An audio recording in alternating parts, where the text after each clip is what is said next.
નમસ્કાર મિત્રો, આપણી ચેનલ વાહ ભાઈ વાહ સબસ્ક્રાઈબ કરો, લાઈક કરો, શેર કરો. આર્ટ ઓફ પેરેન્ટિંગ વધુ એક ભાગ. મહારાજ સાહેબ, આપનો ગત પત્ર વાંચ્યા પછી આંખમાંથી વહી રહેલા આંસુ અટકવાનું નામ નહોતા લેતા. ખૂબ મુશ્કેલી પછી આંખમાંથી આંસુ ટપકવાના બંધ થયા.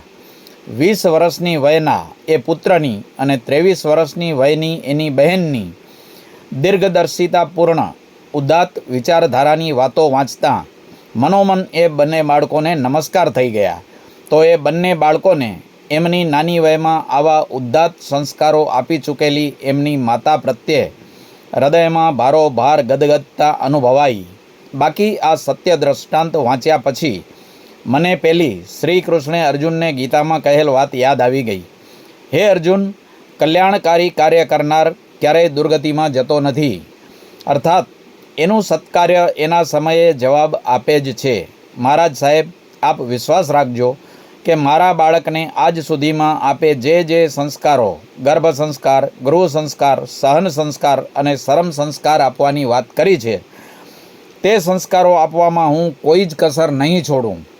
છતાં એક પ્રશ્ન મનમાં હજી એ મૂંઝવે છે કે જેમ પાનખર અને વસંત, અમાસ અને પૂનમ, પ્રકાશ અને અંધકાર, અમીરી અને ગરીબી એ એકબીજાના વિરોધમાં હોય છે, તેમ પ્રેમ અને બંધન પણ, પ્રેમ અને નિયંત્રણ પણ, પ્રેમ અને નિયમ પણ એકબીજાના વિરોધમાં નથી હોતા.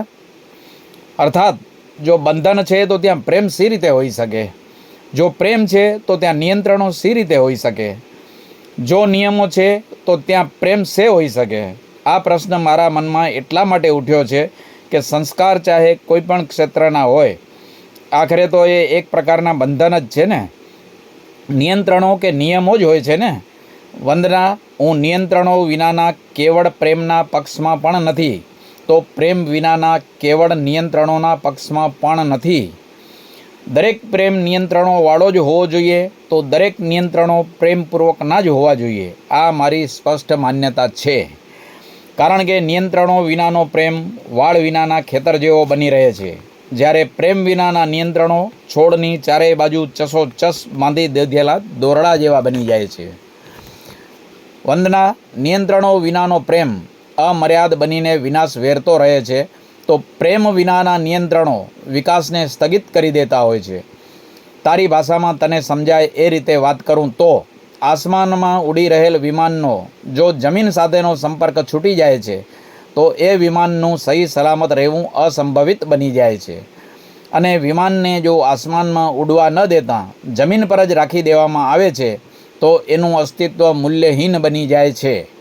વંદના, તારા બાળકના જીવન વિમાનને તું આસમાનમાં જરૂર જવા દેજે, પણ સંસ્કારોની જમીન સાથેનો સંપર્ક ટકાવી રાખીને જ. એ જ રીતે કેવળ એને સંસ્કારોની જમીન સાથે જ બાંધી ન રાખતી, સ્વતંત્રતાના આસમાનને સ્પર્શવાની તક પણ એને આપતી જ રહેજે. મને એમ લાગે છે કે પ્રેમ અને બંધન અંગેના તારા પ્રશ્નનું આ ખુલાસાથી બરોબર સમાધાન થઈ ગયું હશે. મહારાજ સાહેબ, કયા શબ્દોમાં આપનો આભાર માનવો એ મને સમજાતું નથી.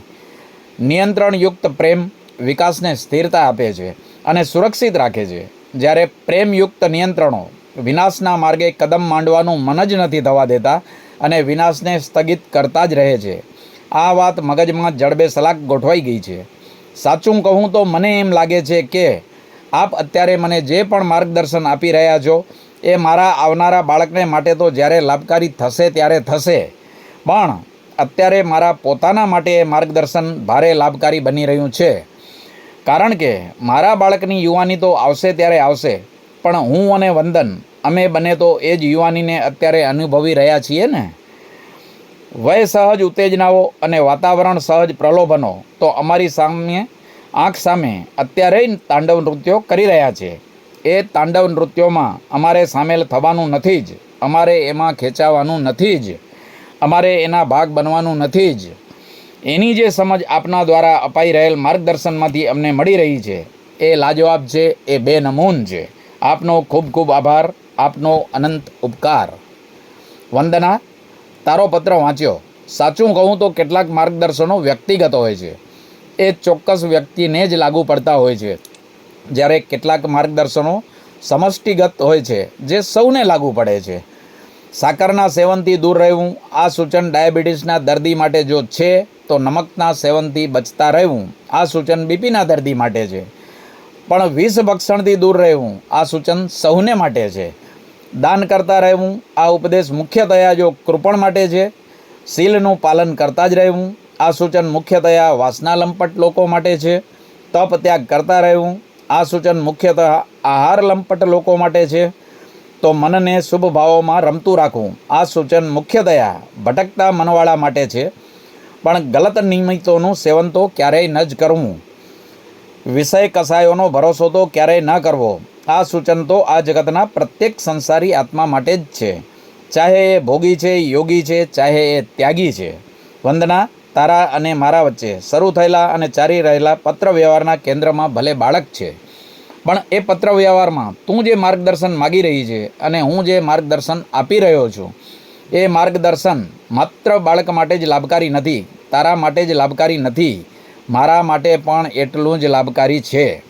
અને એટલે જ જીવનની પવિત્રતાને અકબંધ રાખવા માટે જે સાવધગીરી તારે રાખવાની છે એ જ સાવધગીરી મારે પણ રાખવાની છે.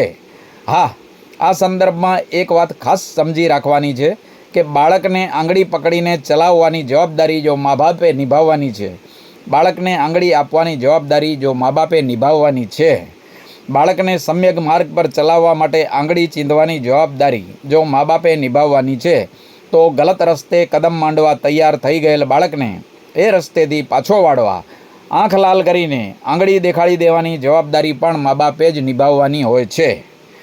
હા, દરેક જવાબદારી નિભાવતી વખતે બાળકને મા બાપની એ આંગળી ગમતી જ રહે એ ધ્યાન મા બાપે ખાસ રાખવાનું છે. ધન્યવાદ મિત્રો, આપણી ચેનલને સબસ્ક્રાઈબ કરો.